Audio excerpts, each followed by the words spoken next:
Hello and welcome. I'm Suma Katauka and you're watching the World Report on NewsX World. Let's take a look at the top headlines of this hour. Venezuelan President Nicolas Maduro has lashed out at the U.S. raid on a Venezuelan oil tanker. The U.S. maintains that the seizure of the oil tanker took place due to the fact that it was ferrying sanctioned oil between Venezuela and Iran. Russian President Vladimir Putin has met with his counterparts at the Central Asia Summit in Turkmenistan, where he has praised the country for its neutral stand on the region.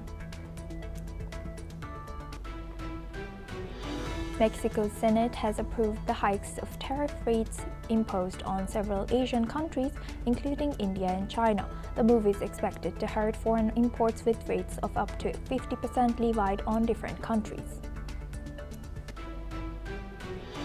Thailand's king has endorsed a royal decree to dissolve the lower house of parliament, paving the way for a general election early next year. The decree was countersigned by Prime Minister Shari Virako, cited his administration's status as a minority government as the primary reason for the dissolution. According to a Japanese Defense Ministry release, Japan's Defense Minister Shinjiro Koizumi and his U.S. counterpart Pete Hegseth spoke on the phone on Friday about the recent confrontation between Chinese and Japanese self-defense force fighter jets. As Tokyo said, it did not seek to escalate the tensions. However, China blames Japan that it is escalating the tensions. Chinese Foreign Minister Wang Yi, while hosting Brunei's second Minister of Foreign Affairs, has shared that China is ready to work with Brunei to maintain high-level exchanges and collaboration to further accelerate China-Brunei ties.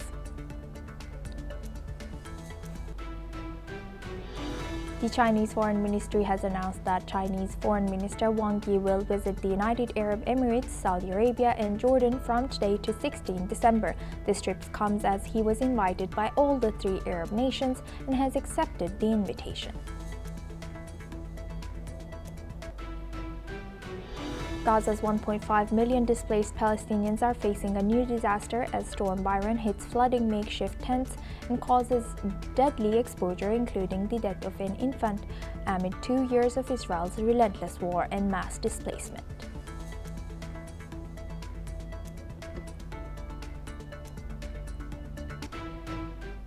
Now for this hour, we start with Americas. The U.S. imposed new sanctions on Thursday, targeting three nephews of Venezuelan President Nicolas Maduro's wife, Celia Flores, as well as 6 oil tankers and shipping companies linked to the regime. The U.S. Treasury Department said the sanctions were aimed at entities involved in deceptive and unsafe shipping practices and fueling Maduro's corrupt narco-terrorist regime. The sanctions are part of a broader effort to increase pressure on Venezuela as tensions rise following the recent seizure of a sanctioned oil tanker by U.S. authorities. The targeted individuals include Franqui Flores and Efrain Antonio Campo Flores, who were arrested in 2015 for attempting to orchestrate a drug deal. A third nephew, Carlos Eric Malpica Flores, was also sanctioned for alleged corruption linked to Venezuela's state oil company, PDVSA. The sanctions coincide with U.S. President Donald Trump's intensifying campaign to oust Maduro and are part of a larger U.S. military buildup in the southern Caribbean. Experts warned that these actions could disrupt Venezuela's oil exports, forcing the country to offer deeper discounts to buyers or lose customers entirely. Now for these discussions, we welcome Professor Collins Chong-Yu Keith. He's a Foreign Affairs, Security and Strategy Analyst, joins us live from University Malaya, Kuala Lumpur. Thank you very much, Professor, for joining us again. You're welcome. Good to see you.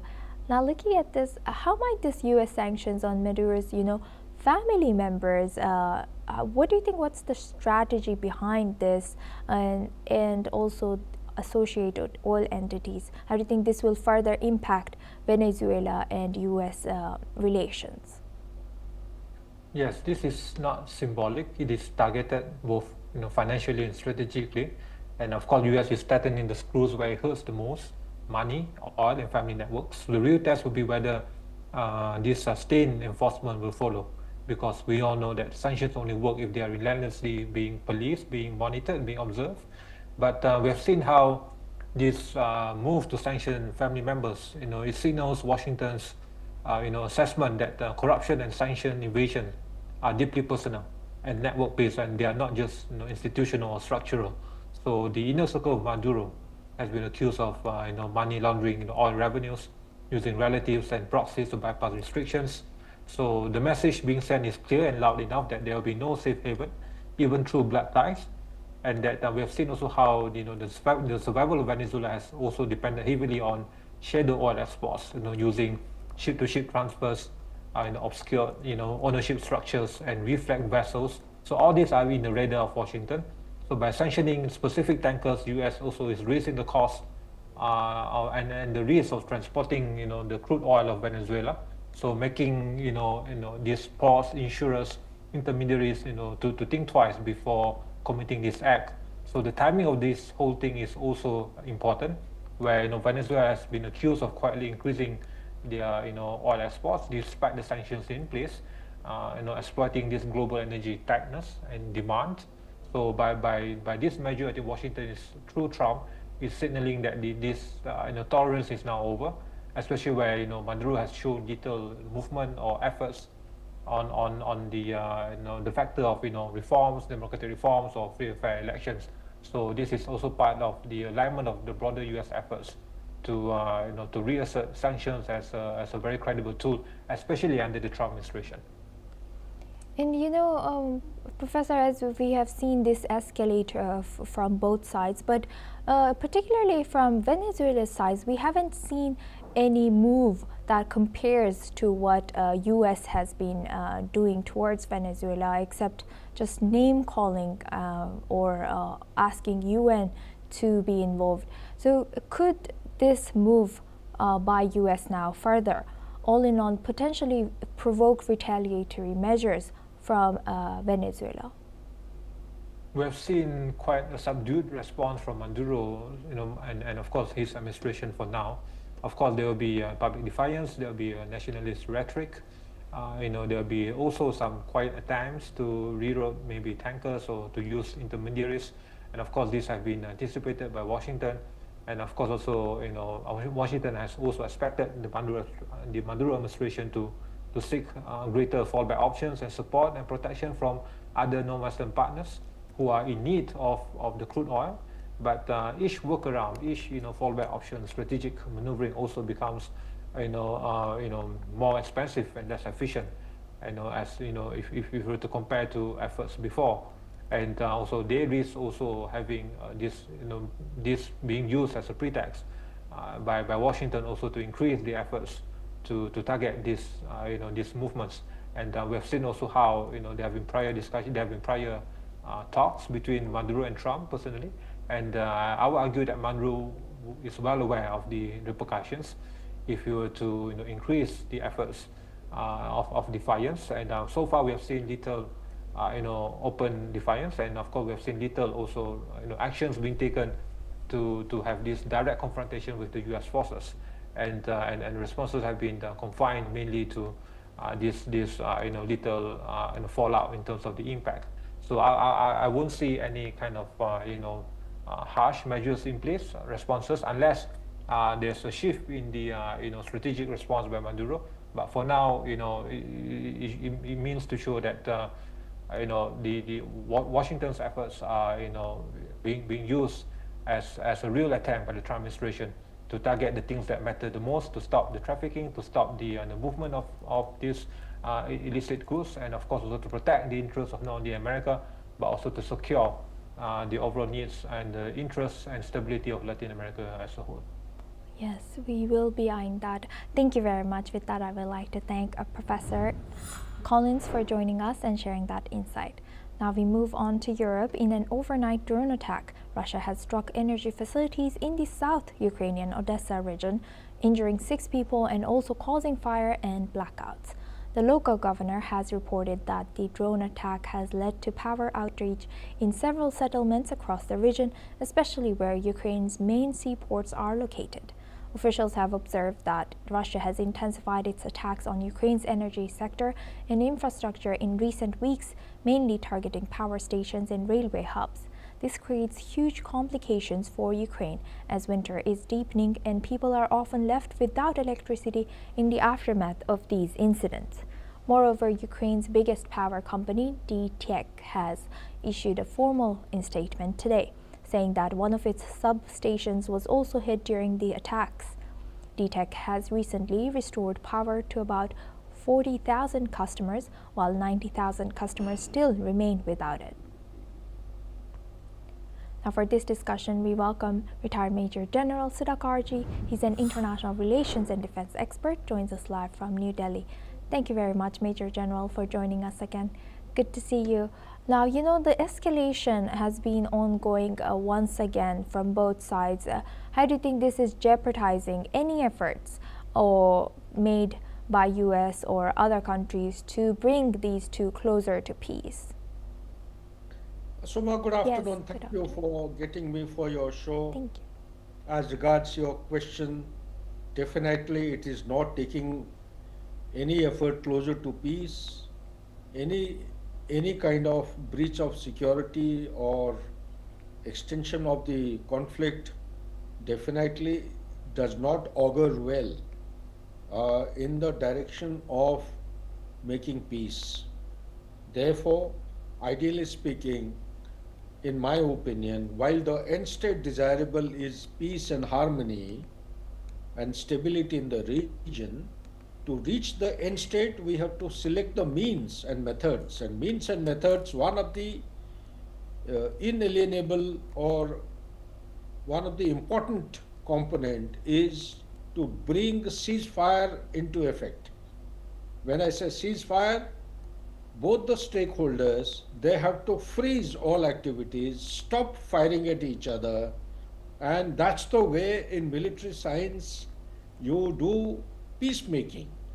Peacemaking is not done by selecting the end state and you allow the conflict to go on and keep on raging violent activities against each other. So therefore, to answer your question, let me summarize my articulation that it is not taking anywhere closer to peace. Back to you, Asuma.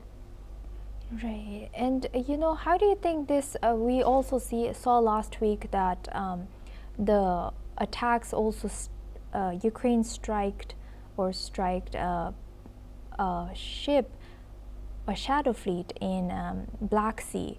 Now, how dangerous is it for all parties involved and in Black Sea, using Black Sea as central to their ship lines? How do you think this is escalating, and do you think that Turkey and other nations for whom this Black Sea is very important, do you think they will also say something about this now? Yeah, good. I'm glad you have raised the point. Hidden in your articulation is a question as to the Russia has started striking Odessa. Odessa is a port. It's a major port of Ukraine. If Odessa goes, Ukraine also will go. So it's about 50 kilometers away from the nearest point of contact in Kherson. Kherson, as you know, it dominates the entry point into Crimea, and Russia has already occupied quite a major portion of Kherson, and as per the peace proposal, the point of contact will be taken as a line of freezing all activities in future if at all peace comes into effect. From that point of contact between Ukraine and Russia, the nearest distance to Odessa is around 50 kilometers. In your channel, maybe Thomas was the anchor, I had predicted that Russia is definitely going to strike Odessa and it will deny berthing or marshalling or docking of any kind of vessels, be it the naval fleet or the commercial fleet's vessels coming up to Odessa, because it would aim to deny any access to Ukraine into the Black Sea. By doing so, it will be isolating Ukraine from all sides, and it will cut off Ukraine from outside world as far as the naval resources or maritime resources are concerned.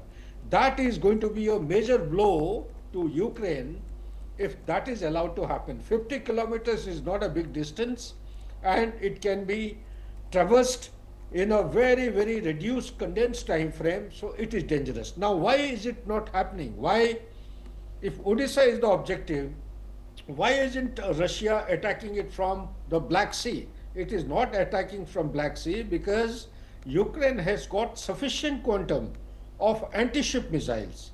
Now, anti-ship missiles in the past 3.5 years, they have been engaging them with punitive accuracy, and they have destroyed quite a few major ships, warships, and also the commercial vessels of Russia. So therefore, there is a danger that if at all the intention and the objective of capture of Odisha is there in the minds of the commanders of Russia, it is unlikely to build this offensive or attack from the seaside, black side. It is most likely going to be built up from the continental direction, that is from Kherson side. 50 kilometers is a distance. By mechanized means, they can cover it in 2 days. It is going to surround Odisha by the third night, and fourth night they would have consolidated.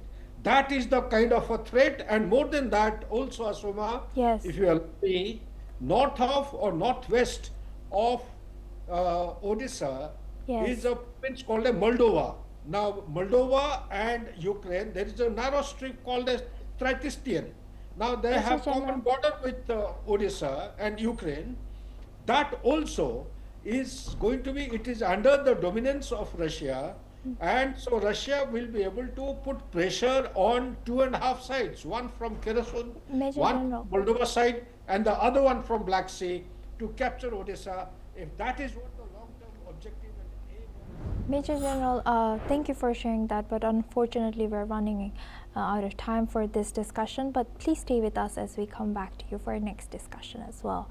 Now, moving on to India. India is speeding up business visas for Chinese professionals, cutting a key layer of red tape and slashing approval times to under a month. It marks a major shift after New Delhi tightened scrutiny following the 2020 border clash. The move comes as Prime Minister Narendra Modi cautiously rebuilds ties with Beijing while navigating steep US tariffs on Indian goods. Meanwhile, China has welcomed the decision, saying it has noticed positive action, calling the step in the interest of both parties, and adding that it is willing to maintain communication and cooperation to improve bilateral ties. Now, Indian industries say long visa delays cost billions in lost production, especially in electronics and solar manufacturing. The easing follows Modi's first visit to China in 7 years and a broader push to boost foreign investment by relaxing curbs on China. Now, for this discussion, we welcome back retired Major General Sudhakarji. He's an international relations and defense expert, joins us live from New Delhi. Thank you very much, Major General, for staying with us. Now, looking at this, how can India and China both balance and both benefit from this India's decision to fast-track business visas for Chinese professionals? See, Asoma, excellent question you are raising. Everything in international relations is driven by national interest. Yes. In the instant case, the national interest of India, I would say for the first time in independent India, the nation has been able to formulate a long-term prospective objective, and that is to become a global power by 2047 or earlier than that. And also, the goal has been to large an extent crystallized $30 trillion economy by 2047. And we also have tried to define that the per capita income should rise from $2,800 as of now, approximately, to a figure of 14,000 to 20,000 US dollar. That is the bottom line parameter defined by the UN agencies to become a global power. So, in order to achieve that, the economy has to develop at a rate more than, I would say, 10% per annum. We are very fortunate to have 8.2%, and all the vital parameters of the economy are looking healthy and bright. And I would say the building blocks are very strong, and we are shining and growing in a very, very progressive manner. India hopes to achieve that target provided the ifs and buts are addressed. What are the ifs and buts? The ifs and buts are that a case in point is the Foxconn industry, which basically used to assemble I-17 mobile phones. Now, in order to assemble those mobile phones, there are 300 scientists and technicians who are working in Tamil Nadu province of India without any written instructions, by a word of mouth. Suddenly they get some directions from China, and in no time, all 300 who are working in the factory, they go missing. They are found going back to China. So if these are the kinds of things, then they are going to be eased out and addressed in a holistic manner. I'm glad and very, very proud that the government of India has taken this decision after due deliberation to focus on the growth of economy and particularly the electronic industry. And this is going to go a great way in not only in addressing our economic objective, also contributing towards balance of power in the region, as it has happened with Russia's president coming, Putin, and it has shaken up the Western Hemisphere. With China, visa easing out with China, it is going to give sleepless nights to Western Hemisphere, particularly, I would say, United States of America. Back to you, please. Totally, that is so interesting. And yes, US will be definitely looking at it as maybe being jealous towards this. But thank you very much. With that, I would like to thank Major General Sudakarji for always joining us and sharing that insight. Now we focus on to Oceania. The Australian Health Minister Mark Butler has said that the Australian government will stand firm to protect its citizens after Reddit has filed a lawsuit in Australia's High Court seeking to overturn Australia's social media ban for children under the age of 16.